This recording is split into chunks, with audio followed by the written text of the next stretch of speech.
isa na yan. Yan na yan. Ayos na ba yan, pre?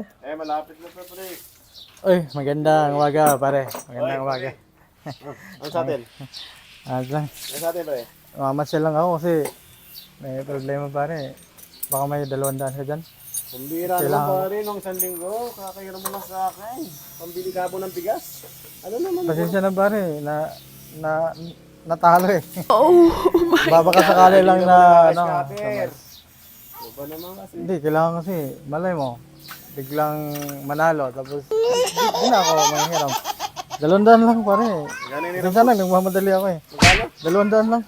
Hindi na ng pera mo yung nari mo yung pera eh. Pulang yun. Huwag yung bubbles. Hindi bubbles. Ay, okay na yun, pare. Masisira yan. Okay to. May utang ka sa akin na 100 ah. Ano? Kasi, Wow! pare, Wala, pre. Huwag yung mag-away. Ano ba yan? 200 yung inutang ko. Tapos ang binigay Wala, kayo na ba ito sila? Kayo Nangihiram ba siya ito? sa akin eh, sa akin. Nangihiram siya ng nangihiram siya sa akin eh. Oh. May pera eh. Ikaw, nangungutang ka ng 200. 100 lang yung binibigay. Oh. 100. Tanggapin ko naman to. Pero, siyempre, 200 eh. 100 lang binigay. Kulang ng 100. Ano naman ka, ano pare? Walang problema yan. Wala naman problema sa akin. Basta, Paliwanag mo nga pare. Ikaw, Oo.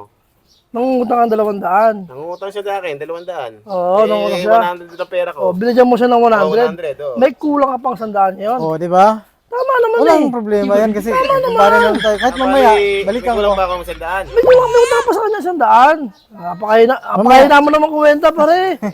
Hindi na pare. Akala ko, Okay lang. gugulangan niya ako eh. Okay lang Balik yan. ako palaga ko lang. Oo, may utang ka naman 100. Akala ko magugulangan. Ikaw kasi pag nangungutang ka, sakto lang. Eh, Magkakakutang pa tuloy sa'yo yung tao eh. Gagana ko may kulang ako. Oh, kulang.